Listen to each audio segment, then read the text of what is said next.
Accident হৈ মূৰাকণ বিছনাত পৰি আছে। বহুদিনৰ মূৰত তত আহিছে, কিন্তু অভিনন্দন ভাইটি, এটা নতুন জীৱন পালা। ধন্যবাদ ছাৰ, আপোনাৰ কাৰণে মই বাচলো।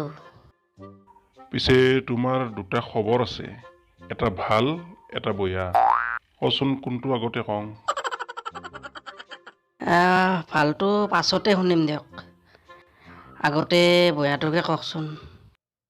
বেয়া খবৰটো হ'ল মানুহটো বাচলো, কিন্তু তোমাৰ ভৰি দুখান কাটবা লগা হ'ল। হ'ব দিয়ক ছাৰ, চলিম দিয়ক কিবাকে। মানুহটো বাচিছোঁ যি, আৰু ভাল খবৰটো হ'ল ভৰি দুখান কাটাৰ কাৰণে তোমাৰ জোতা কেইযোৰৰ দৰকাৰ নোহোৱা হ'ল। গতিকে পুৰণা জোতা কেইযোৰ OLX দিছিলোঁ, তাৰে গ্ৰাহক ওলছি ৰ।